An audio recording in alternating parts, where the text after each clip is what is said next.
পরকালীন জীবন শুরু হয় কখন থেকে? মৃত্যু থেকে। মৃত্যু হলো পরকালীন জীবনের প্রথম ধাপ। আপনি মৃত্যুর সময় মৃত্যুর যন্ত্রণা, সাকারাত, কষ্ট থেকে বাঁচতে হলে আমাকে আপনাকে কি করতে হবে? সূরা নিসা 57 নম্বর আয়াত আল্লাহ বলেন, ওয়াল্লাযীনা আমানু ওয়া আমিলুস সালিহাত, নিশ্চয় যারা ঈমান আনবে এবং নেক আমল করবে, আমল সালেহ, ভালো আমল যারা করবে, লাহুম জান্নাতুন তাজরি মিন তাহতিহাল আনহার, আল্লাহ তাআলা তাদেরকে জান্নাত দিবে। তাহলে এক নম্বর ঈমান, আমল সালেহ। আমল সালেহ কি? ভালো আমল কি? আমার দিকে খেয়াল করেন, ভালো আমল কি?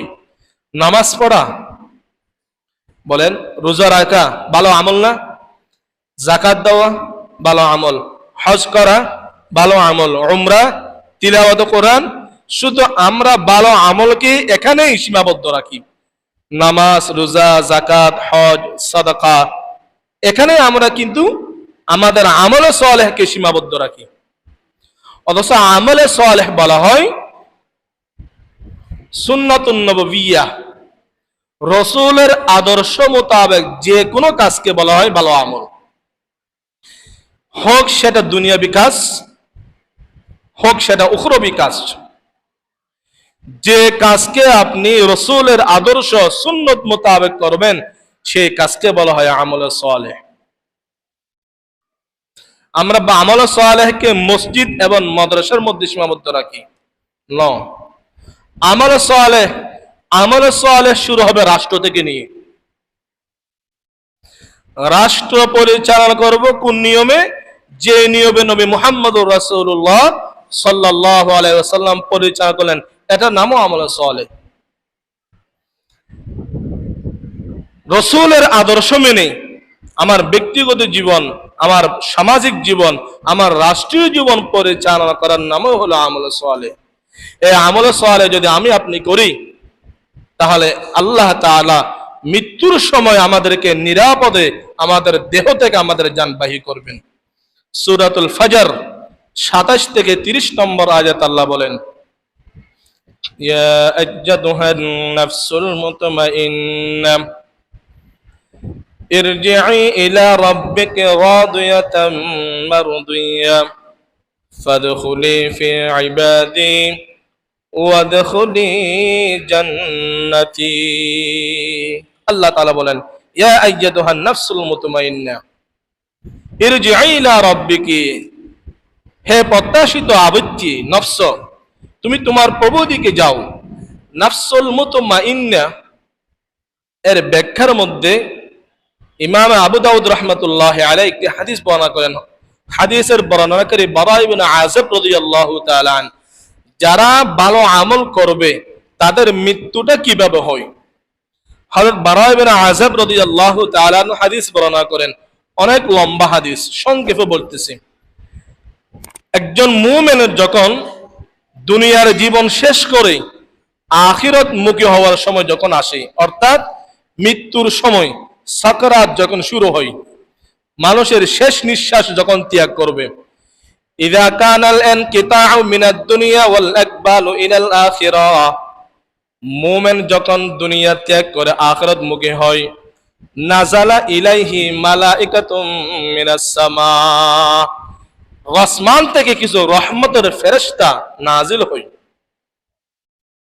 বিজুল ওয়ুজুহি, চেহারাগুলো খুব সাদা সুন্দর। কাআন্না ওয়ুজুহাহুম আশ-শামসু, তাদের চেহারা হবে সূর্য নিয়ে পরিষ্কার সুন্দর। মাহুম কাফনুম মিনাল আকফান, জান্নাতি কফন থাকবে তাদের হাতে, জান্নাতি কফন থাকবে। ওয়া হুনুতুম মিন হুনুতিল জান্নাহ, জান্নাতের সুঘ্রাণ নিয়ে আসবে তারা নিয়ে এসে, হাত্তা ইয়াজলিসু মিনহু মাত্তাল বাসরি, একজন মুমিন যিনি মৃত্যু সজ্জায়, তারা পাশে এসে বসবে না, তারা একটু দূরে বসবে। কত দূর দূরে? যেখান থেকে সেই নেককার মুমিনকে দেখা যায়, দূরে বসবে।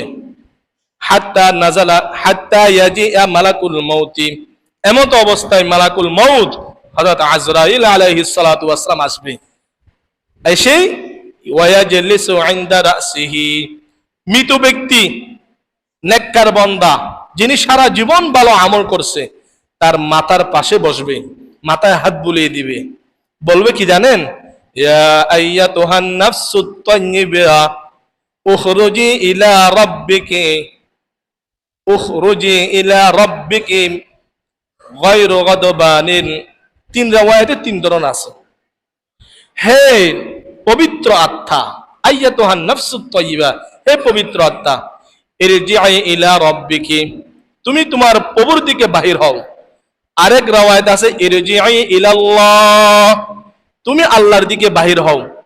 আরেক বর্ণনায় আছে উখরুজি ইলা রহমানি ওয়া হুয়া আলাইকা গায়রু গাদবান, তুমি রহমানের দিকে চলো, যে রহমান আলাইকা গায়রু গাদবান, তোমার উপর অসন্তুষ্ট নয়। তুমি সেই আল্লাহর দিকে চলো যে আল্লাহ তোমার উপর সন্তুষ্ট। এরকম মাথায় হাত বুলিয়ে দিবে। জানেন সেই মুমিনের অন্তর থেকে, দেহ থেকে রূহ কিভাবে বাহির হবে? রাসূল হাদিস বলতেছে ফাতাখরুজু তাসিলু কামা তাসিলুল কতরাতু মিন ফাইইস সিকাই, বলে তাসিলু তাখরুজু, তার আত্মা দেহ থেকে বাহির হবে। মুমিনের আত্মা রূহ দেহ থেকে বাহির হবে কি রকম? বলে কামা তাসিলুল কতরাতু মিন ফাইইস সিকাই, এই যে আমরা পানি খাই, গ্লাসের মধ্যে যে পানির ফুটা থাকে, এই ফুটা যদি গ্লাস এরকম উল্টাই কতক্ষণ সময় লাগে বলেন? 1 সেকেন্ড, 2 সেকেন্ড? কষ্ট হয়? সেকেন্ডের মধ্যে যেমন গ্লাস থেকে পানি টপকে পড়ে যায়, কোনো ক্ষতি হয় না, কষ্ট হয় না, ঠিক তেমনি ভাবে একজন দিনদার নেককার মুমিনের অন্তর থেকে দেহ মুহূর্তের মধ্যে বাহির হয়, তার বিন্দু মাত্র কষ্ট হয় না। সুবহানাল্লাহি ওয়া বিহামদিহি। তাহলে মৃত্যুর কষ্ট থেকে আমরা নিরাপদ থাকার জন্য আমাদেরকে এখন থেকে আমল সালেহ করতে হবে। নির্ভেজাল ঈমানের সাথে সাথে আমল সালেহ করতে হবে। আমল সালেহ, আমি আবারও বলছি, আমল সালেহ মসজিদ এবং মাদ্রাসার মধ্যে সীমাবদ্ধ নয়, পারিবারিক কাজেও আমল সালেহ আছে। অর্থাৎ যে কোনো কাজকে, এমনকি ব্যবসা হোক, মানুষের সাথে লেনদেন হোক, যে কোনো কাজ নবীর আদর্শ মতো করলে সেটা কি হয়ে যায়? আমলে সালেহ হয়ে যায়। আপনারা জানেন আমরা যে টয়লেটের মধ্যে সময় ব্যয় করি প্রয়োজন সারার জন্য, এটা যদি রাসূলের আদর্শের মতো করি, সেখানে 10 মিনিট 20 মিনিট যত সময় আমরা ব্যয় করি সেটাও আমলে সালেহ ইবাদতে পরিণত হয়ে যায়। সুবহানাল্লাহ। এজন্য প্রত্যেকটা আমল নবীর আদর্শের মতো করলে সেটা আমল সালেহ হয়ে যায়। তাহলে আমল সালেহ করলেই চিরস্থায়ী জীবনের প্রথম ধাপ, মৃত্যুর যন্ত্রণা থেকে আমরা নিরাপদ থাকতে পারবো।